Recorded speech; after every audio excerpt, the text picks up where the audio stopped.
Hi friends, welcome. இருமுடி கட்டு இப்போ தாரிஸ்ல Tamil டப்பிங்ல release ஆகி ஓடிட்டு இருக்க தெலுங்கு டிராமா மூவி.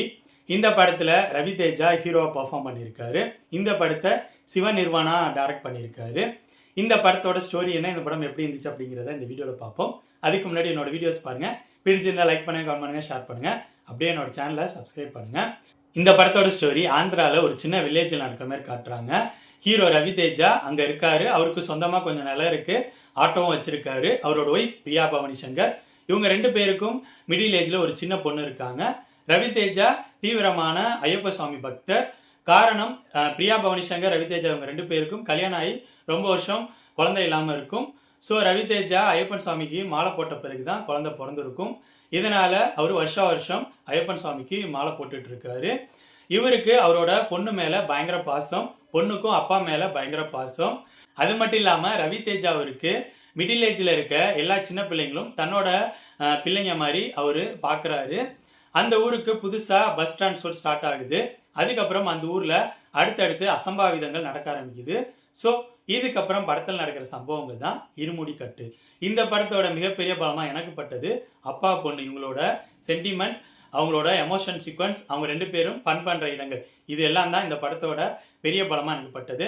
இதுல ரவி தேஜா அந்த சின்ன பொண்ணான நக்ஷத்ரா இவங்க ரெண்டு பேரோட பெர்ஃபார்மன்ஸ் நீட்டா இருந்துச்சு. ரவி தேஜா ஒரு மாஸ் ஹீரோவா இல்லாம கதையோட நாயகனா தான் எனக்கு தெரிஞ்சாரு. அவரோட பெர்ஃபார்மன்ஸ் செமையாவே இருந்துச்சு. பிரியா பவானி சங்கர் அவங்களோட பெர்ஃபார்மன்ஸ் நீட்டா இருந்துச்சு. இவங்களை தவிர படத்தில் நடிச்ச எல்லாரும் இந்த படத்துக்கு என்ன தெரியும் அந்த பெர்ஃபார்மன்ஸா கொடுத்திருந்தாங்க. இந்த படத்தோட டெக்னிக்கல் விஷயங்கள் சூப்பரா இருந்துச்சு.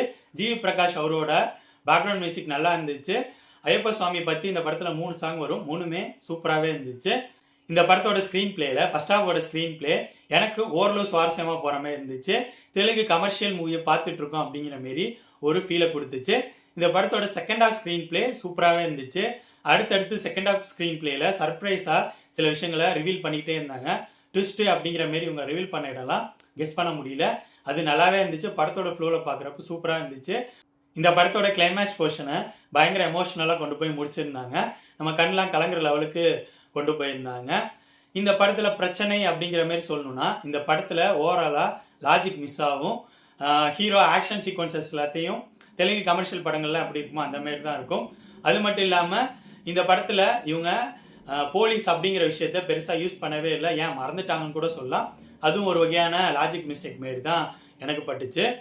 ஓவராலா சொல்லணும்னா என்னை பொறுத்த வரைக்கும் இருமுடி கட்டு ரவி தேஜா அவருக்கு ஒரு கம்பேக்னு தான் சொல்லலாம். ஏன்னா அவரோட முந்தைய படங்கள்லாம் அடுத்தடுத்து ஃபிளாப்பா தான் ஆகிட்டு இருந்துச்சு. இந்த படம் என்னை பொறுத்த வரைக்கும் நல்லா இருந்துச்சு. ஸ்கிரீன் பிளே இவங்க சுவாரஸ்யமாக ப்ரெசென்ட் பண்ணியிருந்தாங்க. எமோஷன், காமெடி எல்லா விஷயத்தையும் நல்லாவே ஒர்க் அவுட் பண்ணியிருந்தாங்க. ஆக்டர்ஸோட பர்ஃபார்மன்ஸ் நீட்டாக இருந்துச்சு. இந்த படத்தை கமர்ஷியல் எமோஷனல் டிராமாஸ்லாம் விரும்பி பார்க்கக்கூடிய ஆடியன்ஸ் ட்ரை பண்ணலாம்.